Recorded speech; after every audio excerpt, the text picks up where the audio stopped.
안녕하세요. 책 읽어주는 책돌이입니다. 지금 읽어드릴 책은 지난번에 이어 33회째 사마천 사기입니다. 한편 장공주는 늘 경제의 면전에서 왕부인의 아들이 훌륭하다고 칭찬하였으며 경제 역시 그 아들이 현덕하다고 얘기했다. 또 이전에 왕부인이 임신했을 때 태양이 가슴으로 들어오는 길조를 보았던 일도 알고 있었다.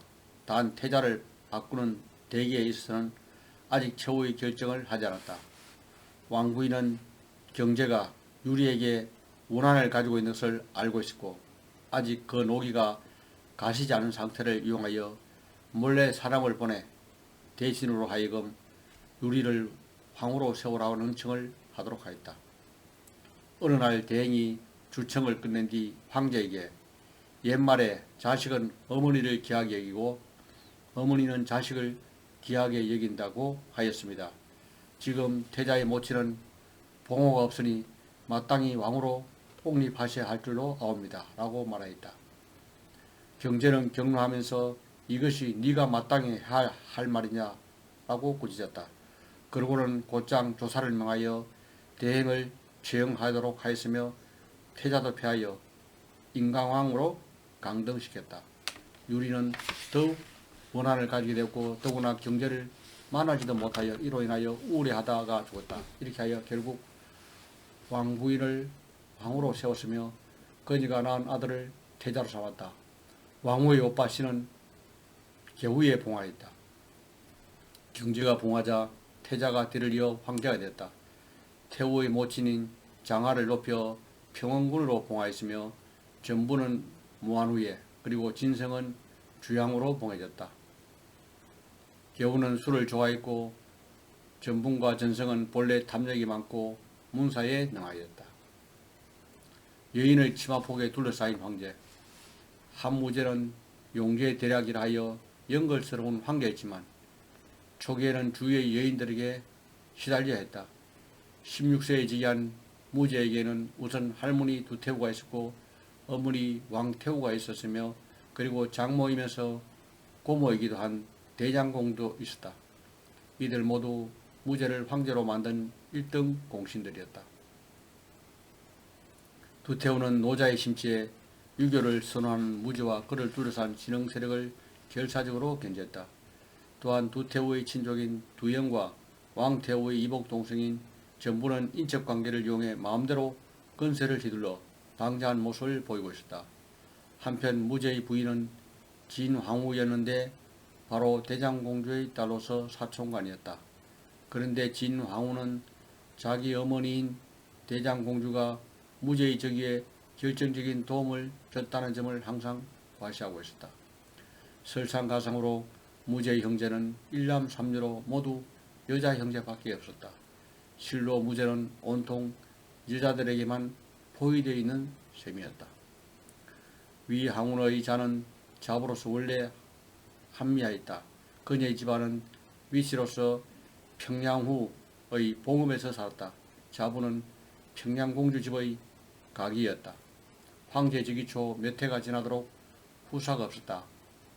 평양공주는 좋은 집안에서 여자 10여 명을 골라 곱게 다듬게 하고는 집안에 데리고 있었다. 황제가 3월에 패상에 가서 불교를 마치고 돌아오는 길에 평양공주의 집에 들렀다. 평양공주는 집에 준비해 놓았던 미인들로 하여금 황제를 시중들게 하였으나 황제는 본체 만차했다. 주연이 베풀어졌을 때 가기가 들어와 노래를 하였는데 황제가 위자부를 보더니 유독 그녀만을 총애하였다. 이날 황제가 일어나 옷을 갈아입을 때는 위자부는 상의를 수레해서 황제를 시중들면서 성언을 입었다. 그러고는 자리에 다시 돌아온 황제는 매우 기분 좋아하면서 평양공주에게 금 1,000건을 하사했다. 평양공주는 위자부를 바치게 놓으라고 주청하여 그녀를 궁중에 들어가도록 하였다. 자부가 수레에 올랐을 때 평양공주는 가볍게 그녀의 등을 치면서 궁에 들어가거든 잘 먹고 몸을 소중해라. 종기에 졌을 때 우리를 잊지 말아라 라고 하였다. 입궁한 지 1년여 기간에 위자부는 더 이상 무죄의 성을 입지 못하였다. 그때 황제는 궁녀 중에서 쓸모가 없는 여자들을 골라 궁에서 내보내 집으로 돌아가도록 하였다. 위자부는 황제를 만나 애걸하게 울면서 출궁할 수 있도록 간청하였다. 황제는 그녀를 동정하는 마음이 생겨 또 그녀와 동침을 하였고, 그리하여 위자부는 임신을 하게 되어 황제의 존경과 총애를 받는 것이 하루하루 돼갔다. 황제는 그녀의 오빠 위장군과 동생 위청을 불러들여 시중으로 삼았다. 위자부는 훗날 황제에게 크게 총애를 받으면서 모두 3명의 딸과 1명의 아들을 낳고 아들 이름은 그였다. 처음에 황상이 태자일 때 장공주의 딸을 얻어 바로 비로 삼았었다. 황제가 된 뒤 비 역시 황후가 된데 황후 진씨는 자식이 없었다. 황제가 황희를 계승하는 태자의 자리에 오를 수 있었던 데에는 대장공주의 도움이 컸기 때문에 진황후는 매우 기고만장하였다. 그녀는 위자부가 크게 총애를 받고 있다는 사실을 듣고 화가 끝까지 치밀어 올라 몇 번이나 죽으려고 하였다. 황상은 더욱 그녀에게 화가 났다. 진황후는 총애를 얻기 위하여 몰래 무녀를 시켜 무고를 하게 하였다. 이러한 사실은 여러 차례 황제에게 발각되었다. 마침내 황제는 진황후를 폐하였고 대신 위자부가 황후가 됐다. 진황후의 모친 대장공주는 경제의 누이였다. 그녀는 무죄의 누인 평양공주를 책망하였다. 황상은 나의 도움이 없었다면 황제로 될 수 없었다. 그런데 뒤에 뜻밖의 내 딸을 내치다니 어찌 이토록 자중자애하지 못하고 본분을 잊는다는 말이냐. 평양공주는 바로 자식이 없는 이유 때문에 폐출된 것입니다. 라고 대답하였다. 진황후는 아들을 낳기 위하여 어생에게 총 9천만전이나 되는 돈을 줬지만 끝내 자식을 얻지 못하였다. 위황후의 자식이 세해지자 조땅의 왕부인이 총애를 받았는데 그녀는 아들을 낳아 제왕으로 봉해졌다. 왕부인은 일찍 세상을 졌다. 그리고 이 부인이 총애를 받아 아들을 낳는데 창업왕에 봉해졌다. 이 부인도 일찍 세상을 떴는데 그녀의 오빠 이 언녀는 음률에 정통하여 총애를 받았고 관원은 협률이라고 정해졌다. 무죄가 다른 희처백에서 낳은 2명의 아들은 연왕과 강릉왕에 봉해졌다. 그들의 모친은 총애를 받지 못하여 그로 인하여 고민하다가 죽었다. 이 부인이 세상을 떠나자 윤첩예와 같은 여자들이 있어 번갈아가며 총애를 얻었다. 그러나 그녀들은 모두 노래로서 황상의 총애를 받았고 봉토를 소유한 왕후 가문의 여자가 아니었다. 이 때문에 황상의 배필이 될 수 없었다. 16. 소상국 세가 누구의 공로가 가장 큰 것인가? 유방의 뒤에는 늘 소화가 있었다. 한나라 재상 소화는 유방과 같이 폐연 풍업 출신으로서 남과 비교할 수 없을 정도로 법률에 정통하고 집행에서 공평하여 현의 줄이라는 하급관리 일을 하고 있었다. 같은 고을에 살던 유방이 아직 이름 없는 서민이었을 때 소화는 자기 직권을 이용하여 자주 그를 보호해 주었으며 유방이 정장이 된 후에도 항상 그를 도왔다. 유방이 노역의 감독관이 되어 함양으로 출발하게 되자 다른 관리들도 노잣돈으로 유방에게 300전을 내놓았으나 소화는 선뜻 500전을 마련해 주었다. 한때 진나라의 의사가 공무를 감독하려고 지방에 와서 소화와 함께 일을 하는데 소화는 언제나 이를 조리 있게 처리하였다. 뒷날 그에게 사수군의 절사라는 직책이 주어졌는데 그의 공무를 처리하는 성직이 동료 중에서 제일이었다. 진나라의 의사는 소화를 입소시켜 등용하고자 했으나 소화는 극구 사양하고 가지 않았다. 그 후 유방이 군사를 일으켜 폐공이 된 후부터는 소화가 그 마카에서 줄곧 일상 사무를 처리하게 됐다. 또한 폐공이 진나라를 무찌르고 함양에 입성했을 때 남들은 앞을 다투어 보물창고로 뛰어들었지만 소하만은 검은보화 따위는 거들떠 보지도 않고 오직 진나라 성상과 의사대부가 보관하고 있던 법령과 각종 도서문헌들을 입수하였다. 그 후 폐공이 한왕에 책봉되자 소하는 성상에 임명되었다. 진나라가 멸망할 때에 항우는 제후들과 함께 함양 시내를 모조리 불살라 버리고 떠났었다. 그러나 한왕이 훗날 전국 각지의 요새, 인구의 상황, 각지의 전력, 백성의 고충 등을 스스로 파악할 수 있었던 것은 모두 소아가 완벽하게 진나라의 문서와 정보를 입수했기 때문이었다. 한신을 등용하라고 진언한 것도 소아였다. 그의 추천으로 한왕은 한신을 대장군에 임명했던 것이다.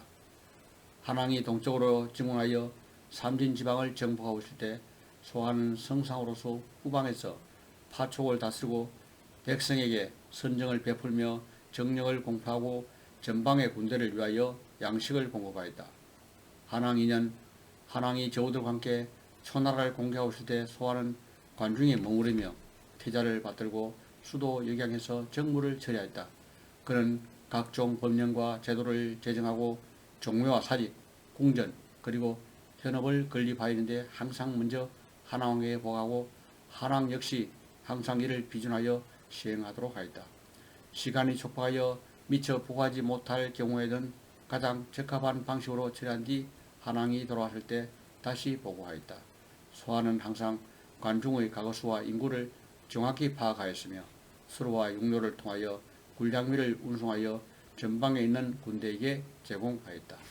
한왕은 자주 패하여 그때마다 병력의 손실이 적지 않았으나 소아가 그때마다 관중에서 병력을 증발하여 한왕의 군대를 보충하였다. 이렇게 하여 한왕은 관중의 모든 사물을 소아에게 위임하고 있었다. 사냥개와 사냥개를 부린 사람. 한나라 5년 이미 항우를 격퇴하고 천하를 평정한 한왕이 농공 행상을 실시하게 됐다. 그러나 신하들이 각기 자기의 공적을 내세우기 때문에 1년이 넘도록 매듭을 짓지 못하고 있었다. 마침내 고조는 최고의 공적을 세운 자는 소아라고 선포하고 그에게 가장 넓은 땅을 하사했다. 그러자 공신들은 입을 모아 불평을 늘어놓았다. 우리는 목숨을 걸어 제1선에 나아가서 많은 사람은 백수십 회, 적은 사람도 수십 회씩은 전투를 겪어왔습니다. 공직의 차이는 있을지언정 누구나 성을 공략하고 땅을 빼앗는 싸움을 치러본 것입니다. 그러나 성상소아로 말하자면 단 한 번도 싸움터에 나가본 일이 없고 다만 후방의 책상 위에서 붓대만 놀리면서 문서 쪽지만 뒤적거렸을 따름이 아니었습니까? 그런 사람이 어찌 우리보다 일자리 대접을 받아야 한다는 말인지요. 그러자 고조는 대답했다. 기공들은 사냥이라는 것을 알고 이에 공신들이 물론 알고 있습니다. 라고 대답하자 고조는 그렇다면 사냥개가 무엇인지는 알고 있겠군 이라고 말했다. 공신들이 그렇습니다. 라고 대답하자 고조가 말을 이었다. 사냥을 할 때 짐승을 쫓아가서 잡는 것은 사냥개지만 그 개의 끈을 풀어주어 달려나가게 하는 것은 사람이요. 그대들은 도망치는 짐승을 쫓아가서 잡아온 셈이니 공을 따지더라도 사냥개의 공이라고 할 수 있어. 그에 비하면 소아는 그대들의 끈을 풀어주어 뛰게 한다니 이는 요컨대 사람의 공적이요. 그뿐만 아니라 그대들은 대부분 그대의 몸 하나만을 가지고 짐을 따라온 것이어서 그런데 소아는 자기 이쪽 중 싸울 수 있는 장구 수십 명을 차출하여 전쟁터에 내보내서 그 공도 또한 무시할 수 없는 것이요. 공신들은 아무도 다른 이야기를 하지 못하였다.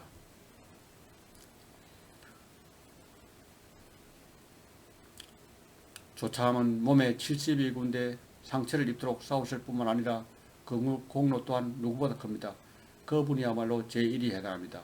고조는 이미 공신들의 불만을 꺾고 소아에게 가장 큰 영지를 내준 바 있으므로 서열 문제에 관해서는 공신들의 주장을 반박할 마땅한 이유를 찾아내지 못하였지만 내심으로는 역시 소아를 첫째 자리에 앉았으면 하고 생각했다. 그때 고조의 눈치를 알아챈 관내우 악군이 앞에 나서서 말하였다. 여러 신하들의 어로는 모두 틀린 일입니다. 과연 조참 대감으로 말하자면 대단한 업적을 세우셨습니다. 그러나 그것은 일시적인 공에 지나지 않습니다. 좀 더 넓은 안목을 가지고 한번 생각해 보면 조참 같은 분을 수백 명 잃었다 해도 우리나라 한나라 입장에서는 커다란 손실이라 할 수 없을 것입니다. 그 말이 끝나자 고조는 기뻐하며 말하였다. 과연 악군의 말이 지당하고 그의 말대로 하는 것이 좋겠소. 그리하여 소아에게는 커다란 특권이 주어졌다.